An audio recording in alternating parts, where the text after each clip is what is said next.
Welcome to Creative Writing Corner. I'm Luke Morris, and you're not. Unless you are, which would make me a clone, which is really disturbing. I'm not going to sleep tonight. Anyway, today we're talking about how to develop your writing style. And our guide today comes from a book that you might have heard of, The Elements of Style by the great Strunk and White. William Strunk Jr. and E.B. White. It was actually originally by William Strunk, who was E.B. White's composition teacher.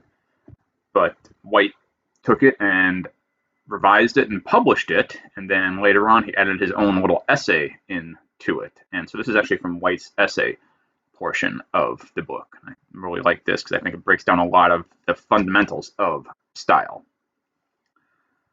But if you don't know who E.B. White is, he's written such things as Stuart Little and Charlotte's Web. He's famous as a children's author. Swan Lake. Was it the Ugly Duck? I don't remember what it was. But anyway, he's written quite a few things that you probably read as a kid, but he's also a great essayist, and he knows a thing or two about style. So we are going to learn from him today. And the first thing that he says about style is that there is no satisfactory explanation of style. No infallible guide to good writing, no assurance that a person who thinks clearly will be able to write clearly, no key that unlocks the door, no inflexible rule by which writers may shape their course. Writers will often find themselves steering by stars that are disturbingly in motion. That's it, guys. Good luck. Go figure it out. No, just kidding. But he does kind of give that caveat that understanding style is kind of like understanding God. It's just there's some things that are just kind of out of our range of being able to define in any satisfactory way. But we can get a good grasp on style, usually by the practice of writing. For Strunk and White, style is an increment in writing, the sound the writer's words make on paper. That's a very short and quick and dirty definition. All writers, by the way they use the language, reveal something of their spirits, their habits, their capacities, and their biases. All writing is communication. Creative writing is communication through revelation. It is the self seeping into the open. So when you write, you are pouring yourself onto the page, and your style is you.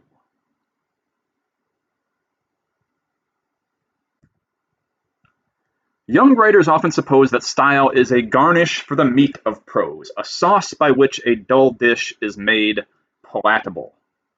Style has no such separate entity.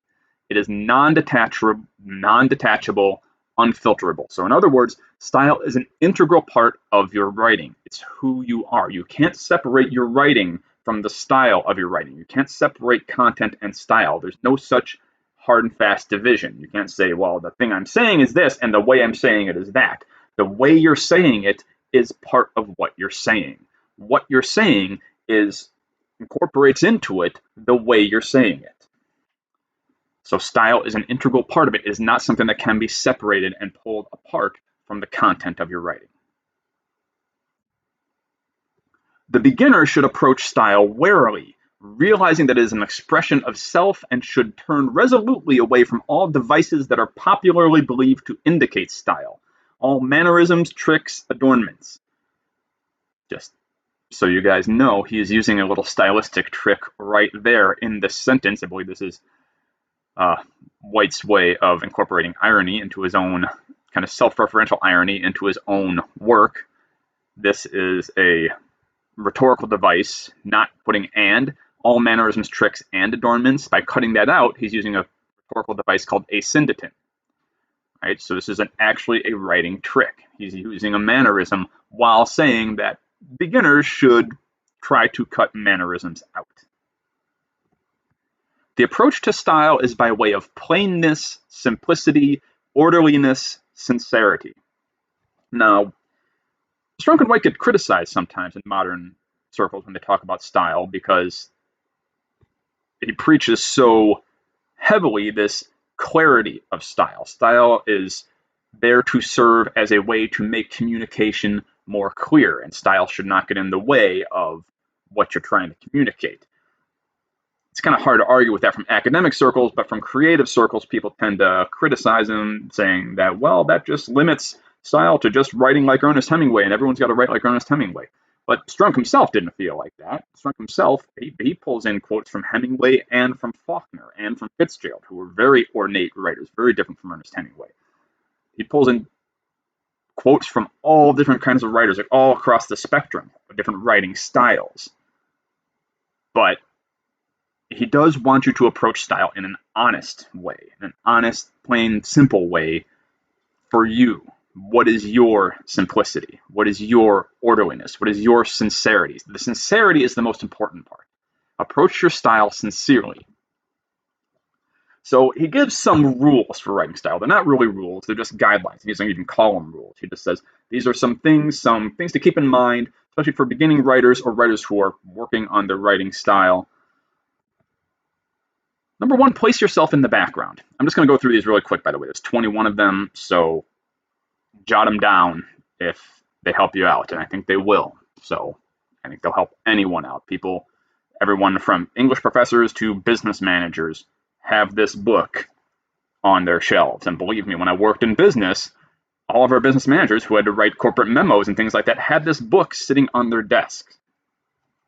And of course, every English teacher I know, being an English teacher myself now, has at least one copy of this book. I have a whole bookshelf full of them. So place yourself in the background. To achieve style, begin by affecting none. That is, place yourself in the background. So don't try to achieve a style. Write in a way that comes naturally. Work from a suitable design. So plan out what you're going to say. Write with nouns and verbs, not with adjectives and adverbs. It doesn't mean you can never use adjectives or adverbs, but your main tool should be nouns and verbs. You can always tell a writer who's trying to be too ornate, who's trying to be too fancy, and a writer who really doesn't have a good vocabulary of nouns and verbs, if he's trying to dress it up with a whole ton of adjectives and a whole ton of adverbs. Adverbs especially are a major sin. Not always, again, but oftentimes an adverb is it's not adding anything to the verb, and so it's ending up taking away. He ran quickly. Really? Is that how he ran? Do you normally run slowly? If you say he ran slowly, then that's an interesting adverb. If you say he ran quickly, that's not adding anything to he ran. Revise and rewrite. I've said it before, I'll say it again. Writing is rewriting. Drafting is just the first draft of everything is going to suck. Don't worry about it. Get your draft down and then revise and rewrite it. Don't overwrite. Now, this is, of course, not when you're drafting, but when you are revising. Rich, ornate prose is hard to digest, generally unwholesome, and sometimes nauseating. So don't try to be super fancy. Don't go way beyond and use every word in your vocabulary, and even some words that aren't really in your vocabulary that don't mean what you think they mean. I've had students who have done this, and it's a good disease to cure them of early on. Right? So don't cut the richness out if that is part of your normal language and vocabulary, but don't try to add it in either. Don't overwrite. Don't overstate. If you use huge superlatives and over-describe something, say something is so great or so magnificent, you put the reader on guard, and then the reader is going to be disinclined to trust you when you say something really is great. Avoid the use of qualifiers such as very, rather, little, pretty, etc. We should all try to do a little better. We should be very watchful of this rule, for it is a rather important one, and we are pretty sure to violate it now and then. If you cut out those little qualifiers, this is actually a much stronger sentence. Get rid of this. I don't allow my students to write very ever. Very is a very bad word. Do not affect a breezy manner. In other words, don't talk down to your audience or try to use too much vernacular. Use orthodox spelling, please, so that people reading your work can understand your work. Do not explain too much. That should wrong form of to. I apologize for the misprint. But yeah, don't explain too much, T-O-O. Don't over-explain things. For the same reason you shouldn't overstate things. Do not construct awkward adverbs. Again, adverbs themselves are to be used sparingly, if at all, and avoid tackling ly onto adjectives or nouns to make them adverbs. Runningly, right? Swimmingly, things like that. Make sure the reader knows who is speaking. That's just a very common thing you want to make sure of. You want to be very clear about when you're writing creatively. Well, avoid fancy words. Avoid the elaborate, the pretentious, the coy, and the cute. Do not be tempted by a $20 word when there is a 10-center handy, ready, and able. So avoid the too fancy stuff. Don't use dialect. Don't have your characters try to speak in a Southern American dialect or an Irish dialect, unless your ear for dialect is very, very good. Ideally, you probably come from the place where those dialects are used and speak in that dialect yourself. Then you might have a good ear for that dialect. But otherwise, don't use dialect. Be clear. I think this is his most important rule here. Do not inject opinion. This is my own statement on this is don't preach. And I'm very adamant about that. Do not preach in your creative writing. You can absolutely have a position, have a point of view, have some themes or messages that you want to get across. But if you're just preaching and creating straw man characters for your heroes to knock down, that's not good writing. That's not good storytelling. Don't preach. Keep your opinions to yourself. Use figures of speech sparingly. Readers need time to catch their breath, so you shouldn't have comparison after comparison after comparison, simile after simile after simile after metaphor after metaphor after metaphor. You're going to wear your readers out that way. Don't take shortcuts at the cost of clarity, like initials or acronyms. The one truly reliable shortcut in writing is to choose words that are strong and sure-footed to carry readers on their way. So don't be afraid to use a description. Now, this does not mean that you need to say autoimmune deficiency syndrome when you're talking about AIDS. Most people know what AIDS is. They actually probably recognize the acronym better than they recognize autoimmune deficiency syndrome. But for acronyms that might not be known by almost everybody who's going to read your book or read your work, make sure you explain them. Make sure you talk things out. Don't try to shortcut your language. Avoid foreign languages. So write in your native tongue. And if you are going to incorporate foreign languages, it should be with characters who speak foreign languages, and there should be some kind of translation in there. Just inserting foreign languages left and right and center to be fancy and forcing your readers to look things up is a good way to turn off your readers. Prefer the standard to the offbeat. So to use the language well, do not begin by hacking it to bits. Accept the whole body of it, cherish its classic form, its variety, and its richness. This is another reason not to use the present version of vernacular. If my students, well, a number of my students a few years ago were using the common vernacular, and you couldn't imagine how many things were lit or on fleek or whatever or low key this way. And guess what? At least according to my students, kids don't use those words anymore. They barely do. Nowadays, they don't use them non-ironically anyway, because language changes, and vernacular especially, vernacular and slang changes a lot. So unless you're writing something where characters are in that particular time period and in that particular place of the world using the vernacular that fits in that time period, in which case they might as well. But if it's not that character speech, don't use it in your own writing. Use the standard forms of the language that have lasted for centuries. We're still speaking in many ways the same way people talked in Shakespeare's time. A lot of people think Shakespeare spoke Old English. No, he didn't speak Old English. He didn't even speak Middle English. Shakespeare spoke modern English. And his plays are written in modern English. Yes, a lot of them are written in iambic pentameter. A lot of the characters speak in iambic pentameter. They speak in poetry. But that's not the way Shakespeare and his contemporaries would have spoken to each other in real life. They didn't speak poetry back and forth to each other. They spoke to each other in normal prose, the way most of us do. And so, yes, some of their constructions were different. Some of the words they used are different than we use now. But for the most part, we can understand Shakespeare very well. You know, it takes a little analysis, but we can usually understand him pretty well because he's speaking in modern English and he's using standard language. Of course, he invented over 1,000 words and lots of different turns of phrase and stuff that we still use today. But anyway, it's still standard.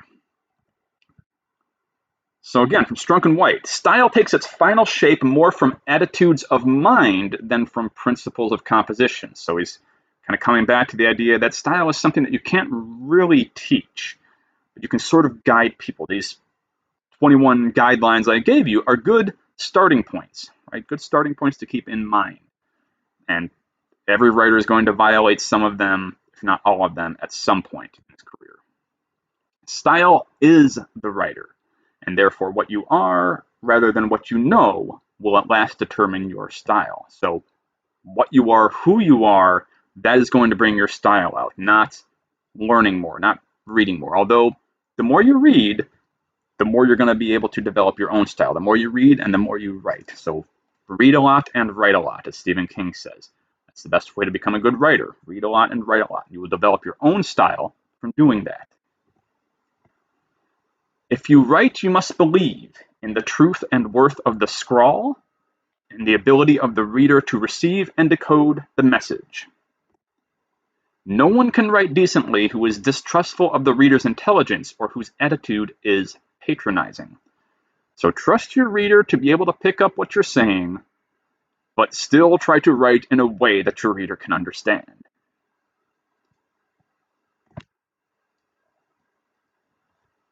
Your whole duty as a writer is to please and satisfy yourself, and the true writer always plays to an audience of one.